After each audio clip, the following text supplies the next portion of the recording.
Welcome back. I hope you all had a refreshing break and enjoyed your meal and had a good interactive session with the fellow speakers and panelists. Um, it's now time for another engaging and insightful discussion. Our next topic, e-learning in HR, adapting to the future of work, will explore how digital learning is shaping the future of workforce. To shed light on this transformation, join me in welcoming on stage Wadhwan, HR advisor and ex-Samsung CHRO. Please welcome him with a round of applause. Puri, Executive Director HR, India and Asia Pacific, Parexel. Please welcome her with a big round of applause. Ankur Sharma, CHRO, iFinance. And to moderate this session, I would like to call on stage Sugandh. Please welcome everyone with a round of applause, guys. Good afternoon, everyone here. I hope we've had good meal and now are fine to refine another session with our power-packed speakers. Thank you so much for joining us. Now, since you all can see, what we are speaking on is on e-learning.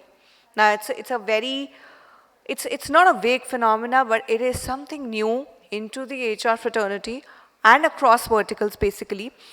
Workplaces is evolving at an unprecedented pace, driven by technological advancements, shifting employee expectations, and rise of remote and hybrid work. Now, in order to stay ahead, HR professionals must embrace continuous learning and leverage digital solutions to develop and retain e-talent. My basic focus of this session is to actually speak upon the fact that is learning still a module in order to keep an employee updated into the ever-growing HR phenomena, or is it just a fad? Sir, I believe you all would agree with me that there are a number of trends which have been surfacing in the HR fraternity, and that has been proving out to be a fad in sometimes. Because let's say if there is a segment of layoffs which is going on, and then we do see in news number of organizations and industries following the same route. But it fades away with time. And we'd also get to hear a very similar kind of reasoning as to why the layoffs were done, because we are in the process of restructuring. Now, this certainly proves that HR is focusing on a number of trends which are ongoing but are not there for long. Now, when we say e-learning is a part of an ever-growing phenomena for any individual or for any employee, my question is open to everyone. Any can take it up. First of all, is e-learning actually the way ahead into any segment for any employee to keep themselves updated, or we can speculate some new trends coming into the HR segment? We can begin with some Sir.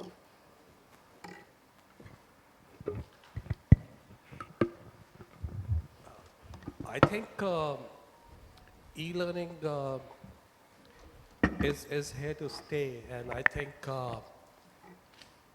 the whole investments in the remote learning and e-learning and the whole infrastructure which got built up, be it edtech, be it companies that buying these platforms, licenses, our whole learning and development strategy, I think it's just evolving, and it proves the fact that the COVID thing, especially that time, has just led us to create a remote learning, but always on time, available learning strategies. I think that is what has helped us to really look at it from a very different perspective.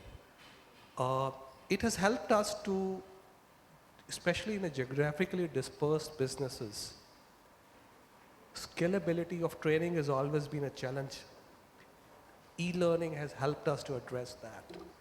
And it has always been the most cost-effective and cost-efficient solution. So my sensing is, I think it's here to stay.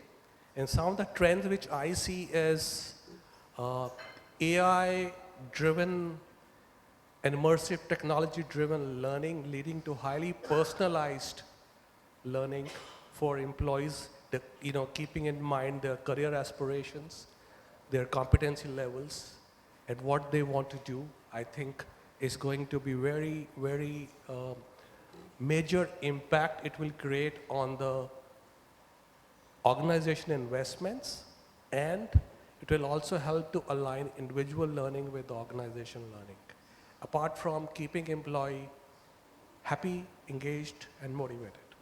But sir, don't you feel it is more of an engagement gig for leaders today in order to, of course, retain the talent as well? That, you know, we invest on e-learning or upskilling of our employees, and this way we'll be able to retain a certain amount of talent instead of hiring. So isn't it more of an engagement gig?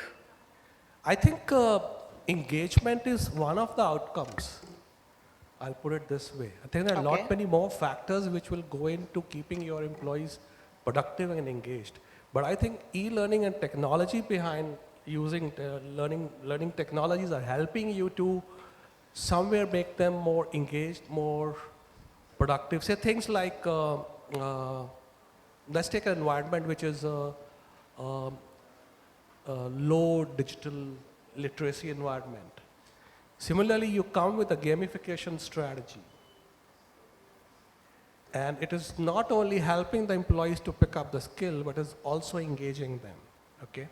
Or if you are able to articulate linkage of a growth, individual growth with a learning strategy, with a clearly defined paths, it's an investment very clear to an employee, which he has to make in himself, because the company has provided that platform, and they know that it's going to help him grow in his career. It's a good retention strategy. You know, the company where I worked previously, this is a very heavily investment, curated career paths for sales, for manufacturing, for IT, for key account managers. We were heavily invested, and everybody knew what they need to do and learn. And that's strategic planning. Yeah, and when the promotion used to come up, we used to say, okay, how much time he has spent, has he picked up those programs, has he demonstrated that skill on the job, you know? So I think it is evolving and it's engaging, and I think e-learning and the technology is really helping you to retain, to motivate, to engage. Fair enough. Ms. Mona, do you have If I could anything just add, to... Yeah, sorry, please. if I could just add to it. I just had a thought. I was like, to your original comment, is it here to stay? Right. I think two things. The backdrop of the COVID and the advent of the Gen Zs in the workforce. These two combined have made sure that e-learning is here to stay. And that's why you would have seen, in terms of e-learning platforms and e-learning, I would say, consultants and organizations, they have kind of boomed because there is a need. And the COVID, or the pandemic, I would say, gave rise to a global, acceptable, hybrid, flexible working arrangements. So I speak for my own organization. I was just sharing with some folks over here. Pre-COVID, we were less than 5% remote, 95% in the office. Post-COVID, we're less than 10% in the office, and more than 90% is work from home, remote, hybrid, call it what you may. And in the last 10 years, last 6-7 years, the advent of the Gen Zs into our workforce. If you look at both of them, e-learning is the only way out. How can I myself am a remote worker. For me to do the traditional learning means I have to be flown to one of my offices, locations. It's cost prohibitive in today's world.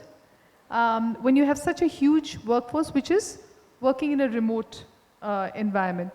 So between the two, they've really made sure that this is here to stay. Then, of course, to the whole points that Sir just made with regards to the advent of gamification, engagement, and everything, that just layers on top of that.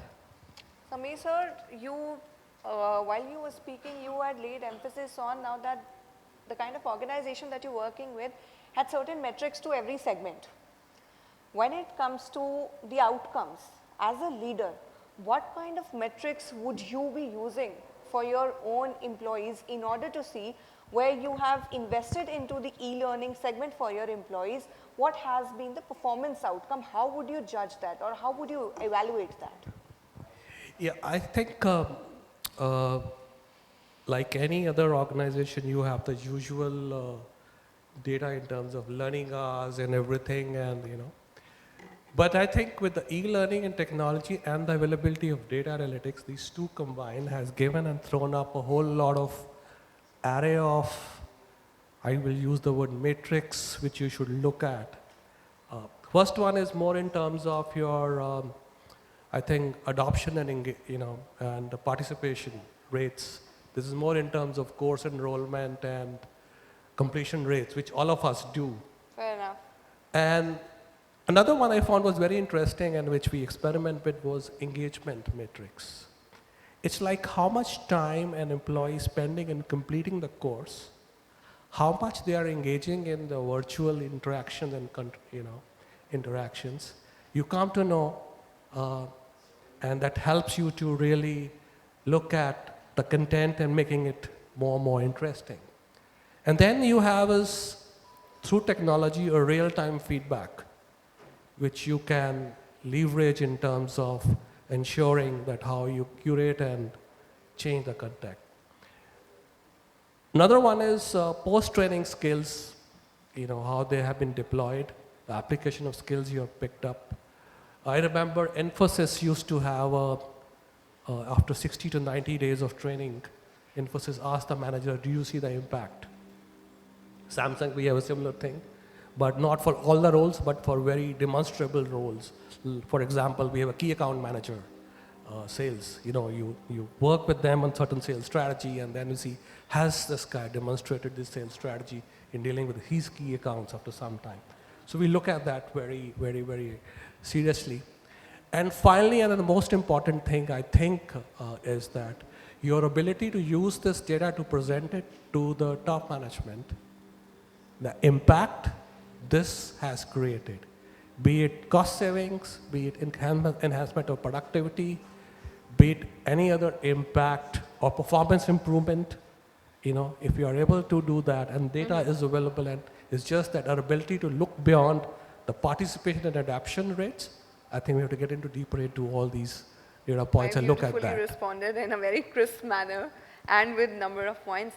Ankur, what is your take onto it? Since yours is the industry wherein you have to train people on a very constant basis, because it is difficult for organizations to engage with customers in one similar format. So in your industry, what I've seen, and I've spoken to a few HRs from your industry as well, you have to constantly train your people to connect with the customers in varied formats. How do you handle it? What is your metrics specifically, let's say, in your organization, or you could talk about your industry as to how have you been, dealing with or judging the metrics while you've spent on the e-learning and the upskilling cost of your employees?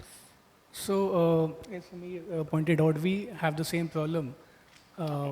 We have almost 10,000 people spread in 600 odd branches pan India. And in the HR team, we only have 15 trainers. So how do you solve that problem? So e-learning not only is here to stay, certainly it is what makes you deliver your learning interventions to that diversified, geographically diversified set of people. So what we do is we follow, so I'll talk about the KPIs first. So we do look at adoption. Okay. We also look at what people are finding relevant. Okay. So for instance, if they start a module, do they even finish it? And if they finish it, are they just doing it because there was a compliance requirement, or they are actually spending time? If they're spending time, what are the slides where they're spending time? We do all that analytics. So we have quizzes. So we also try to find out which questions they take more time to answer. So that are the areas where we need more learning interventions. So what we also do look at is, so HR has to justify its cost, right? So we do look at productivity beyond and after training. Okay. And primarily because 70% of our guys are salespeople on the field. So it's very easy to look at KPIs, business KPIs. However, a lot of training is also on other dimensions. So there we look at very tangible qualitative outcomes, like is there any change in behavior? If we do a people management training, do we really see attrition coming down? So I think those KPIs, very metric driven, help us know whether we are on the right track. Okay. So now coming to the adoption part, we also follow different approaches.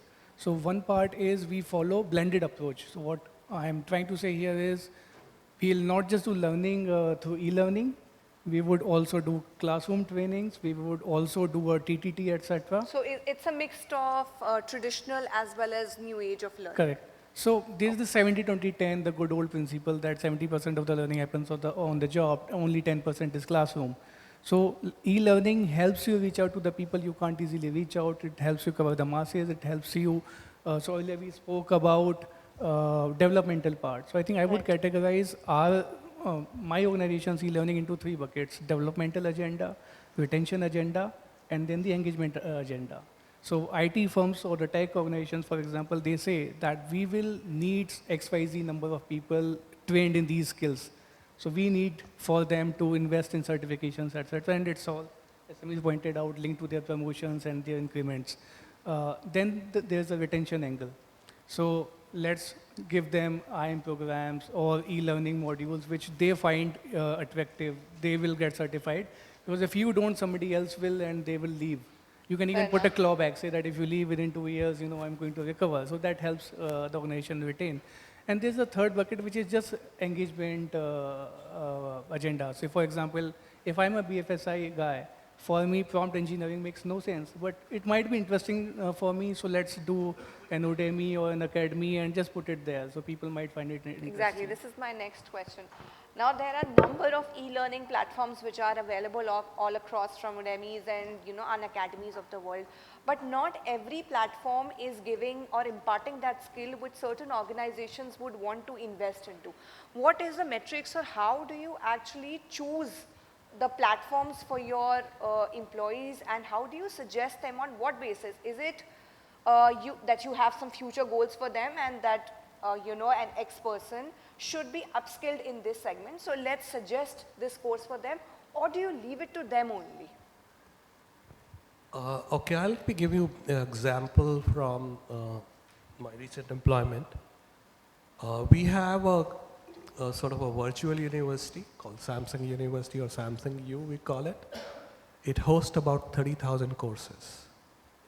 Okay. Okay. And it is not only the courses which we get licensed from the platforms, it's also the content which we have created for our needs, customized it, and put it out there. Okay. It is also the public domain content which we think is interesting, which we pick it up and put it there. So that's the spread of programs we have, from say how to write a resume to genetics and biogenetic engineering. You'll have all those programs available there. So what we do is we have definitely certain core programs which are very important, which everybody needs to undergo, every employee. That's more driven by company's value, culture, code of conduct, ethics, those programs. Every person has to undergo within a week of joining, and then they're refreshers. Okay. Then is the next bucket is of your functional core, depending upon which position, which area you're working in the organization, which domain, you need to build that domain expertise. Okay, you have to do that. Third is, you can say, more discretionary bucket where you can pick up any other program. So that's the availability. But for each role which employee is performing, we have a curated learning path. Okay. It's a suggested learning path. So core is no compromise. Functional and discretionary, there's a curated learning path which you suggested, like you should do this. So employees then undertake that, and it is also very clearly defined by your role, but it also gets changed when your annual appraisal happens, and as Ankur pointed out about development discussion happens. You then create your own development plan, And that development plan can lead to a change in your career path, right? And then you can redesign your curated learning path again. So the flexibility of this is you are depending upon your competency level. That's another one. You have a competency mapping system. You go and evaluate yourself. You know that's what your competency gaps are. You fulfill that, then there are suggested learning programs which come up so that you build yourself for the next competency learning. It's a bit easier for us to do it in technology courses, technology roles, because it's very structured. For non-tech roles, for other domains like HR, finance, or sales or marketing, it's a little bit difficult. But yes, we attempt to do that to extend it becomes curated learning.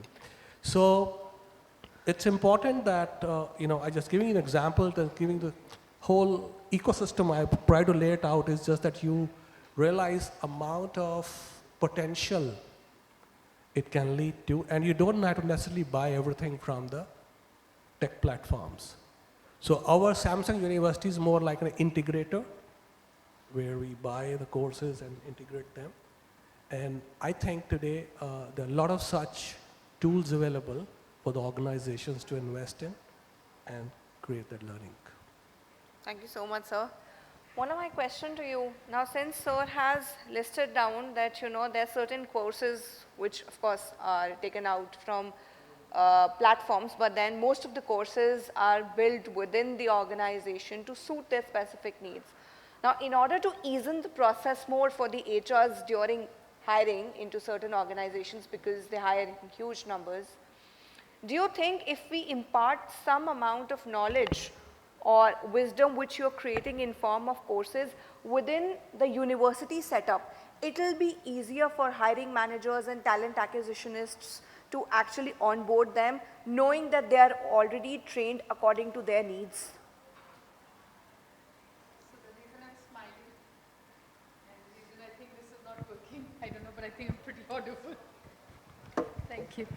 The reason I'm smiling is, so this is right up our street. So you're absolutely right. This is a real-time situation that we felt. I represent a clinical research organization, and of course it's a niche industry. We felt the same, and so we were one of the first CROs to come up with a partnership with leading colleges, life sciences colleges, for example, and we set up what we call Parexel academies with them. So post their specialization and graduations, they do a one-year course where our people, our employees, our senior people, they impart sessions there. So the students, aside from getting your theoretical and academics right, we are preparing this group very targetedly for being employed. So employable skills, practical working skills, and domain knowledge is being imparted for almost a year, and then they graduate, and we almost give them 80 to 90% internship. They come into our organization, they get their interns almost for 5-6 months, and almost, I would say about 60-70% of them then get absorbed. We offer them full-time roles. So in that sense, we are fulfilling two things, helping with talent pipelining, as well as to your point,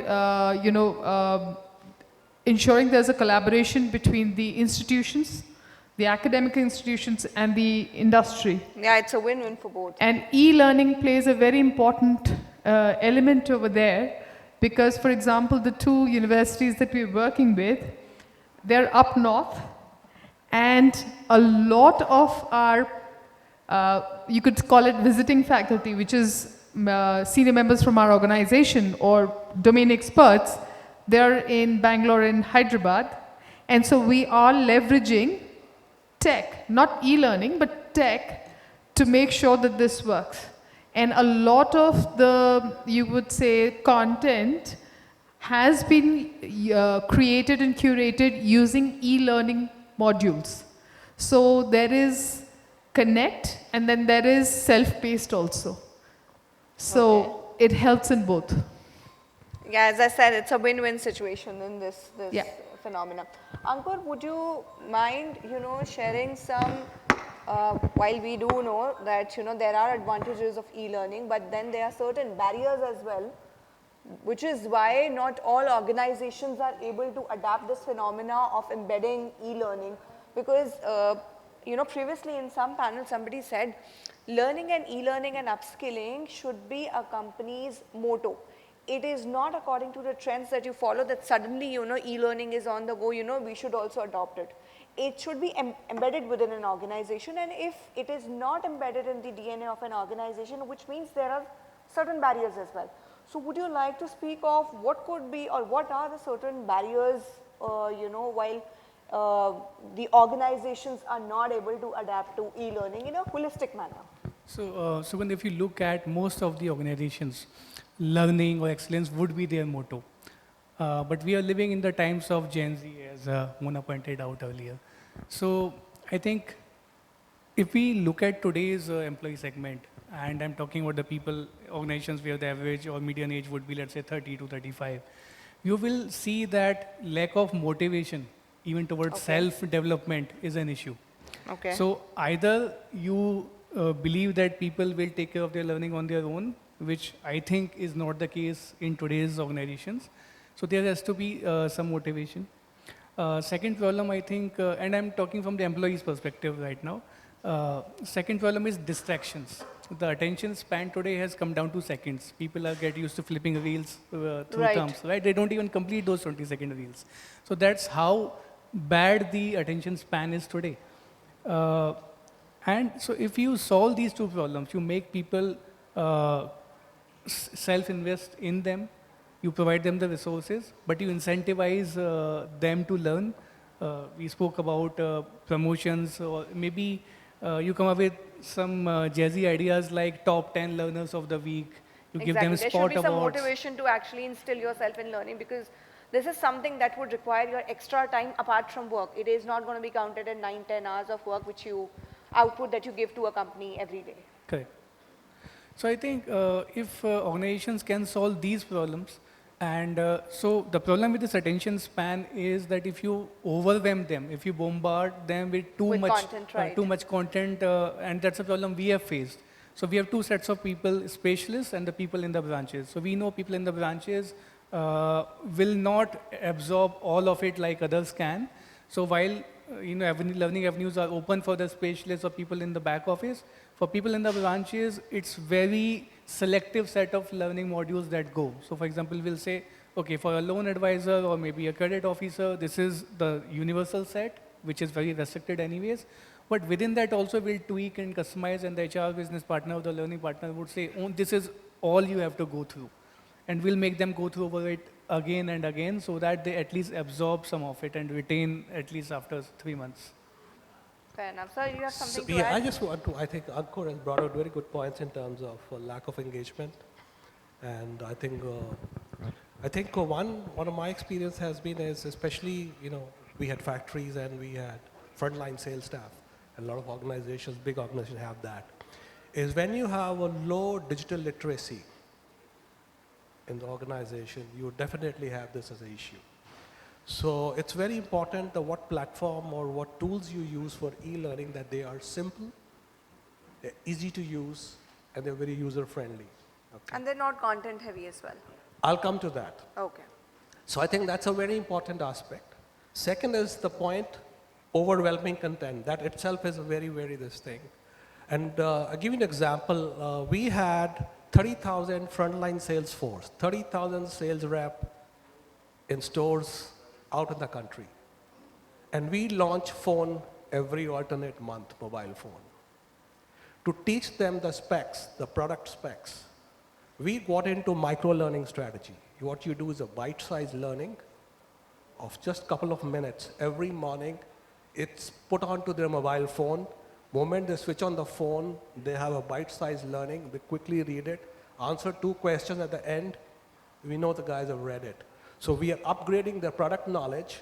Just example I'm giving you through this micro-learning strategy, and this is what you do with people, and you don't overwhelm them with the content.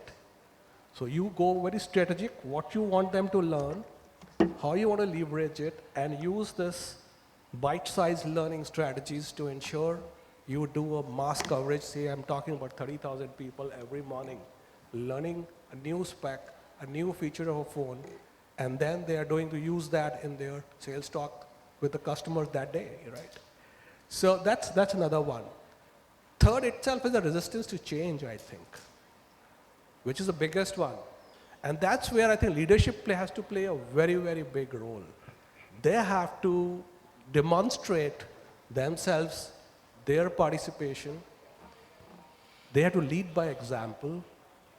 And it's very important because then employees see the leaders are visibly engaged into it, and they will definitely. So we used to have this peer testimonials, right?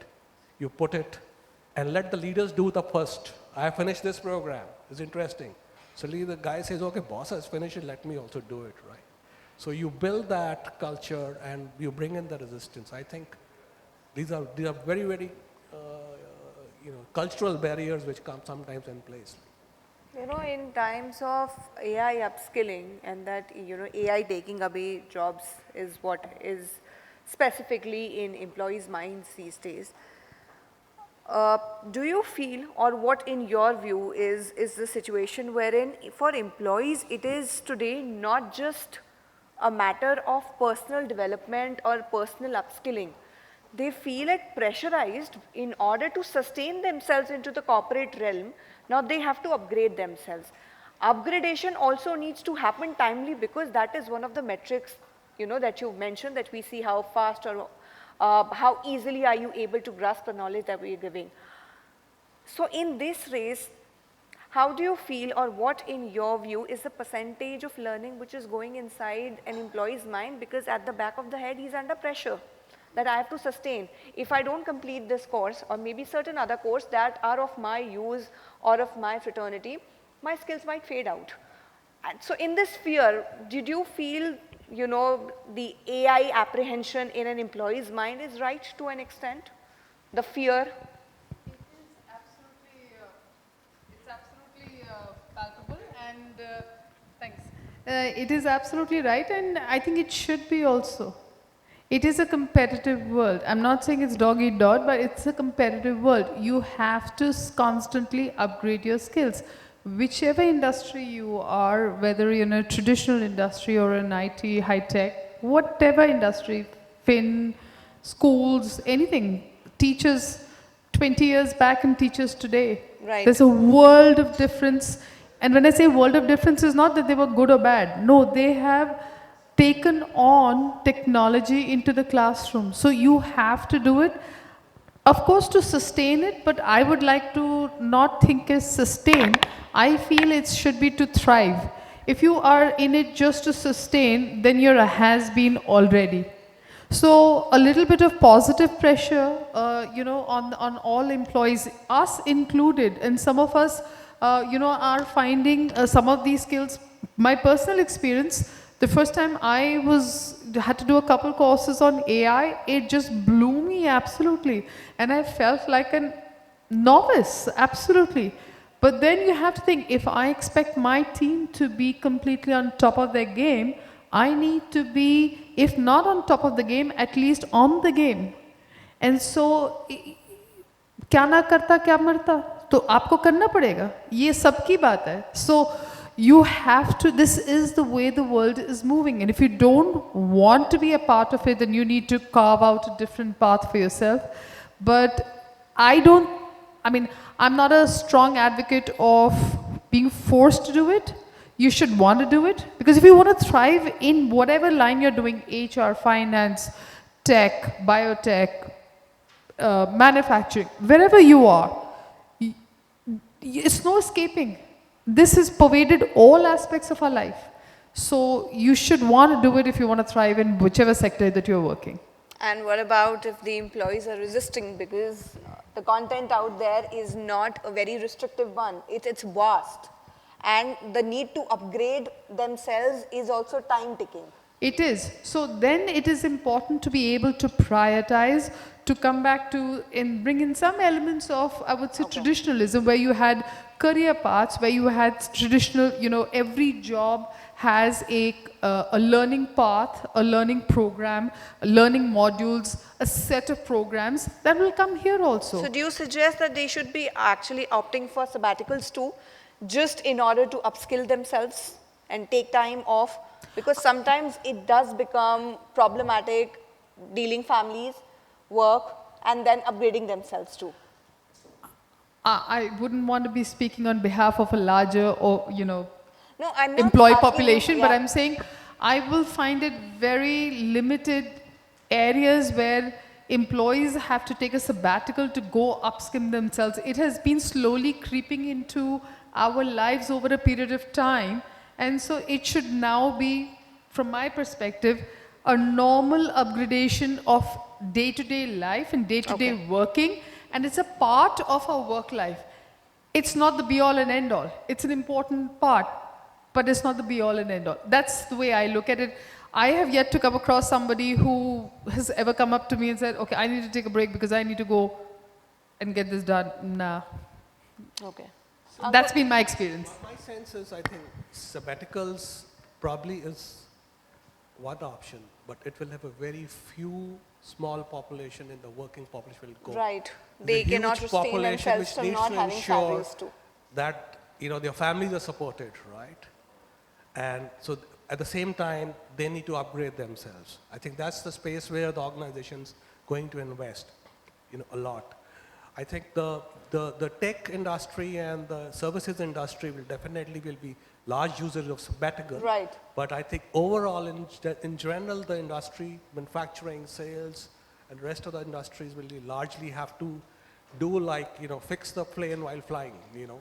You have to keep your workforce engaged, motivated, employed, at the same time upskill them, okay? Your point on AI, this is just, I was reflecting, I think AI question comes up. It's coming up more often now than in the past. Right. Okay. And I was just reflecting when, you know, the point was getting made. If you lead the change, it's internally led. And the ambassadors of change are from the same community which is getting impacted. I think it will help. Unilever did entire digital transformation through their internal ambassadors. In Samsung also, we had a program called Change Champions. Okay. The 130, 35, 150 odd employees we identified, we started doing it as a part of our cultural shift, but then this whole technology came. They became evangelists of technology and the change in the organization. So our adoption and participation rates in the learning programs went up because of these change agents.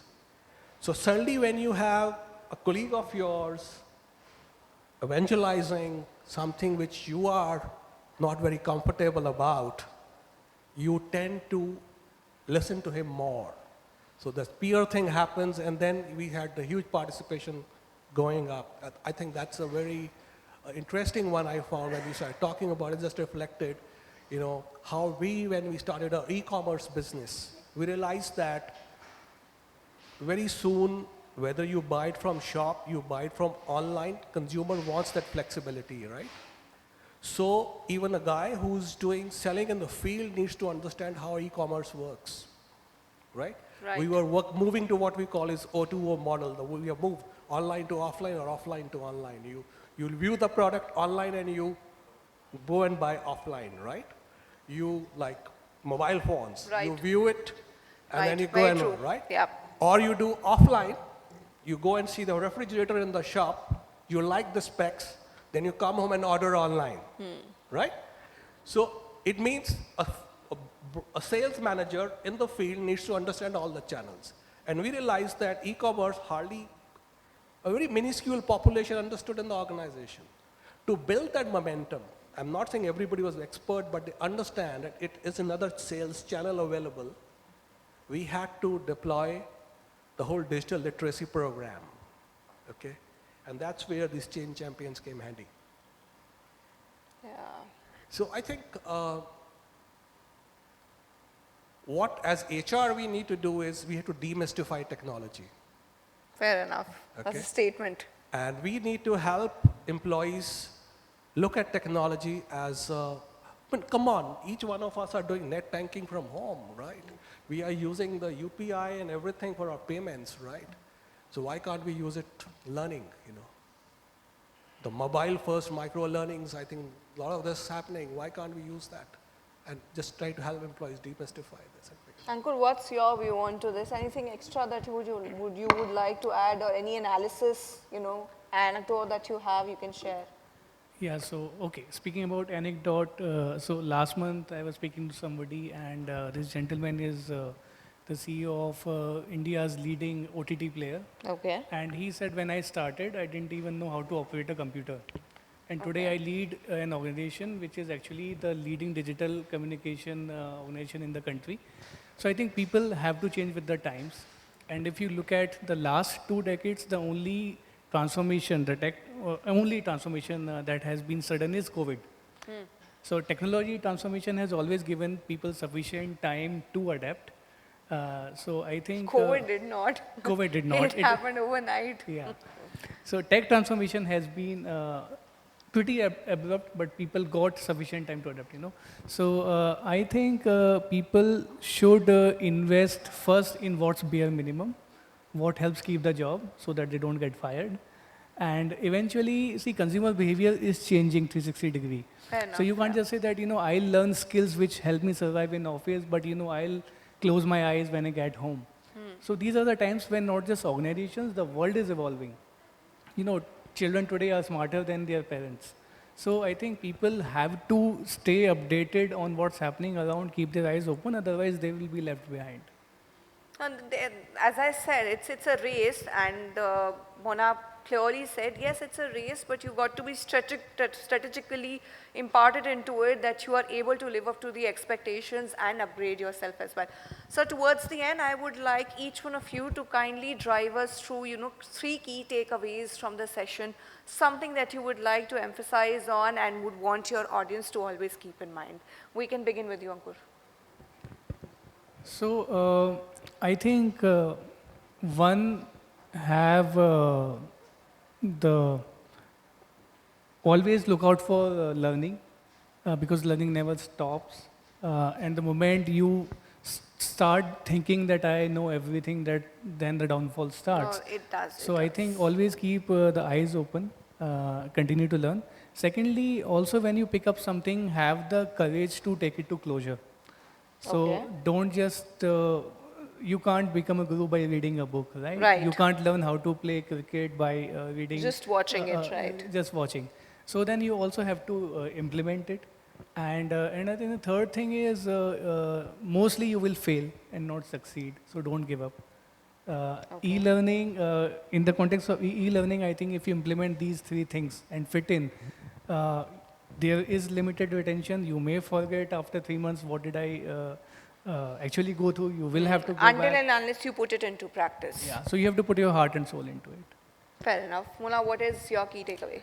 I'd say one, I think the point that was made earlier, there's a notion out there right now when you talk about e-learning. So I think it's extremely important not to be overwhelmed, as you said, about content, and relevance is important. So what you need to focus your energy, your learning, focus on, that is important. Many things look very interesting, but what is relevant to you, maybe to your field, that should be a priority. And, it's very easy to be distracted into many things. So I think being steadfast and to staying to course to what is relevant for you. Go ahead and do 10 other things out of interest. But if you want to, thrive at workplace, if I say, then you need to not take your eye off what is relevant to your role, to your company, to your domain. Don't focus on that. So which means there is a lot of content out there, but you need to actually strategize what is it that is in store for you in terms of your personal upskilling.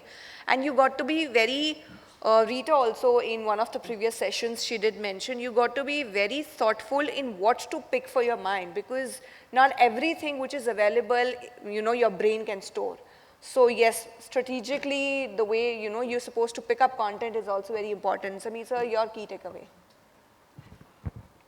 Mine is don't be intimidated by e-learning or technology learning, technology-based learning. It is the most private learning you can ever have. Even if you fail a course, only you know you have failed it, right? So I think just learn and adapt. I was doing some time back this personal thing. I failed in genetic engineering. I was just got into it. Let me try to read something about it. And I failed. And my daughters were laughing at me, says, like, Dad failed, like.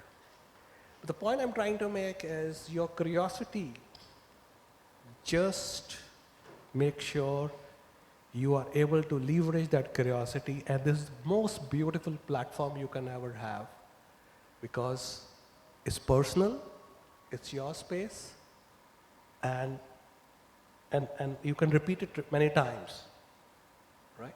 Second is try to incorporate your e-learning or learning per se, let's not forget e-learning, learning per se into your workflow. When I use workflow, it's in your routine, in your procedures, in your work, the way you work. I think successful organizations have tried to integrate technology and learning into the workflows. When it's a part of your job, it's your routine, it's fun, it's not intimidating. Do that, okay? We do that very often now, we chat with chat box, right? we do that? We do Right. with chat bot, right? We're using WhatsApp for banking, right? Isn't it? It's all AI, all technology. So That's the effective use of yeah, as much as we can. So I think have fun. This is the most important thing, because it's going to stay. It's something you're not So going you to wish got it to away. Right? you It's gonna better stay. embrace it. Adapt it and have fun with it, right? That's my takeaway. Thank you so much, and thank you the audience as well for being so patient and listening to us. And thank you speakers for sharing out your time and imparting the knowledge that you have. Thank you so much. Thank you, Sugandh, and thank you to all the speakers. If I come to the key takeaways on the opportunities side, it was highlighted that e-learning is not just here to stay, but it has become a tool to deliver services efficiently through various analytical processes. And organizations can and should customize e-learning solutions and tools and courses according to the need of their employees. And there has to be collaboration between industry and academia, and that is the way to go forward. On the challenges side, there were barriers highlighted by all the speakers to e-learning, which include the lack of motivation on the employee's side for self-development and distraction, for which it was said that learning modules need to be tailored innovatively so that the employees become more interested. And leaders need to take charge and maybe skill themselves and take charge in skilling themselves first and introducing themselves as ambassadors of learning.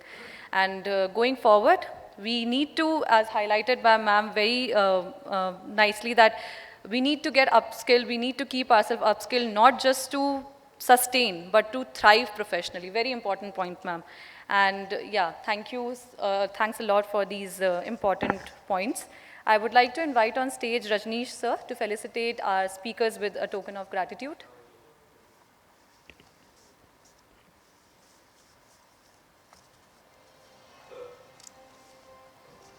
Please give a big round of applause to all our speakers here.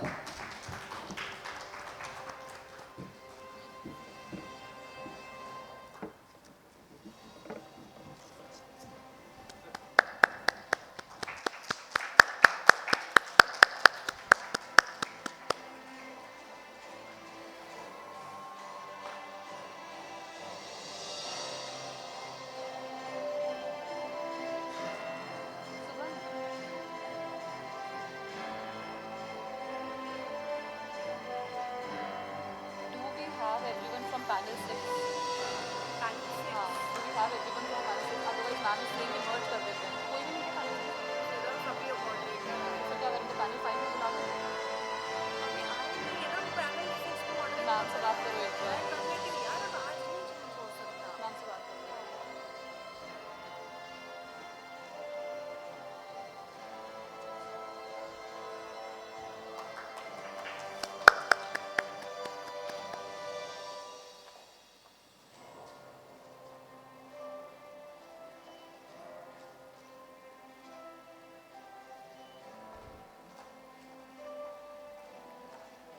can do a quick group picture. Yeah.